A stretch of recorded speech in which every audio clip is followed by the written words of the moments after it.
So one of the things I love to do is to take students on outdoor leadership experiences, or what I call OLE trips for short. They're experiences that involve camping and hiking, cooking together, dealing with the elements, all kinds of mosquitoes and bugs together, all while living in close proximity.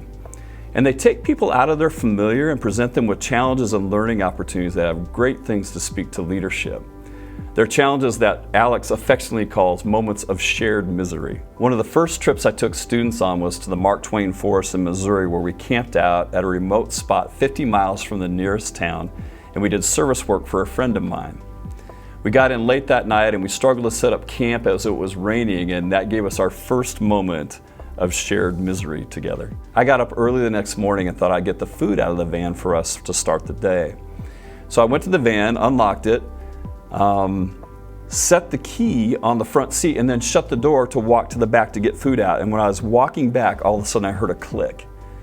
And I thought, oh no. And sure enough, the back doors were locked where all the food was. And so I went to the other van, scrummaged through it, and I found one box that had 3 donuts left in it from the day before. And as I walked back to the camp, 2 or 3 students came out of the tent, and I said, why don't you sit down a moment? I said, here's the deal. I've just locked all our food in the van. I did find a box of 3 donuts from the day before, and here's the deal. People are going to wake up, they're going to be grumbly from the night of rain before. They're going to find out we don't have breakfast. And your task is this: you need to figure out how you're going to present yourself to these people. How we deal with this can make or break our trip.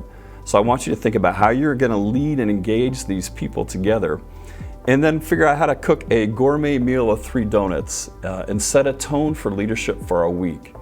And that's your task. Now, I've got to go. I got to figure out how to get this van unlocked, probably out of town 50 miles from here. So good luck, lead well, enjoy your day, and I'll see you at noon. Although I didn't plan on it, me locking the food in the van actually gave me an opportunity to empower my team.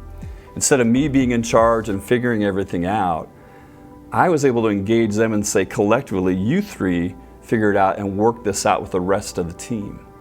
And what happened was beautiful. When I came back at noon, they had collaboratively worked things out. They made this beautiful gourmet breakfast, and their attitudes were really positive about the day, and they actually started engaging in service work. As a leader, it's important to remember to not hold on to so much of the power, but invest it and give it to your team. Empower them in collaborative leadership.